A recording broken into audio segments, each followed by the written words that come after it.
Dubai Islamic Bank is one of the several Islamic banks in Dubai, doing brisk business despite the global financial crisis.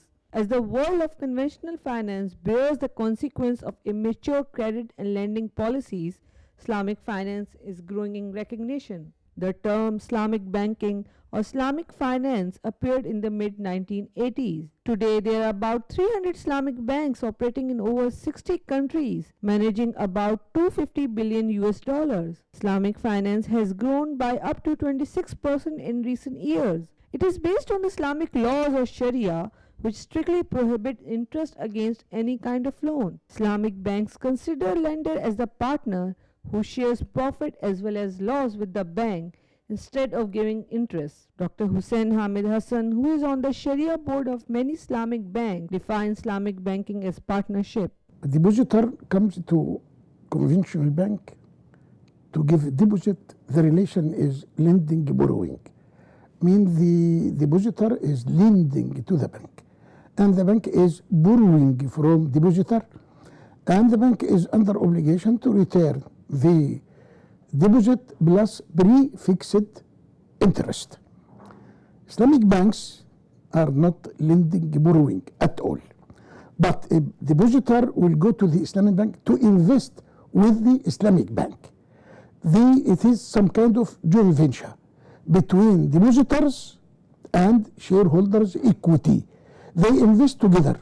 They bear the risk together, and also they share the profit together. Like many other experts, Dr. Hussain also believes that the global financial system would not have suffered to this extent if it followed Islamic banking principles. All the causes which made the system, the financial system, to collapse are not found in the Islamic banking.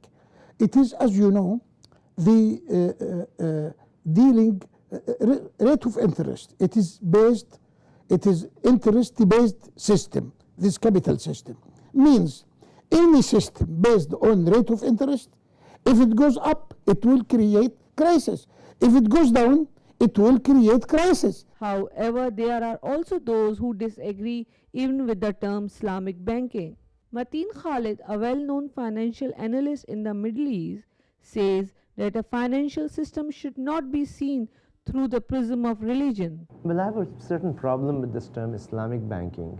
Who's Islamic banking? The Islam of Iran, the Islam of the Saudi Wahhabis, the Islam of the Taliban, or the Islam of sophisticated modern Muslims? And there are so many variations in schools of thoughts. I mean, does it make sense to talk about Christian banking or Hindu banking or Zoroastrian banking? Islamic banking users like Amir Khan find the system not only suited to their faith but also banking that makes economic sense. I think Islamic banking has just got the brightest future available because of the way that it's done as compared to conventional banking. It's far more equitable, I think, to the person borrowing the money as opposed to normal banking. They have products, for example, one of which is where I would, for example, take loan from you as a bank, as a small SME, in where you become a partner of mine, essentially. So I don't pay you money, interest, above and beyond what I make. So it's a certain product, it's not an all Islamic banking, but things that conventional banking doesn't have. So if I borrow money from you as a bank and I run a business, I'm not making money, so I can't pay you money. In a conventional bank, whether I make money or not, I'm going to have to give you money. So for me, it makes economic sense as well.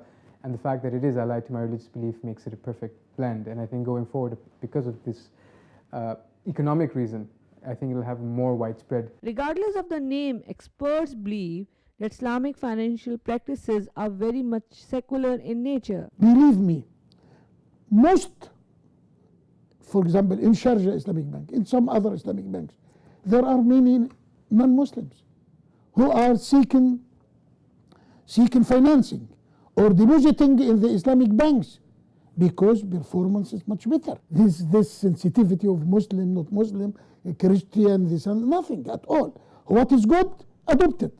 What is good, take it. And there is no sensitivity. And not necessarily that they say take it under Islamic financial system. They can take it under any name.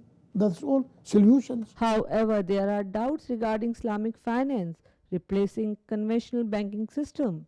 Khalid believes it can be a parallel but not an alternative. Conventional banking system, to a certain extent, evolved over centuries.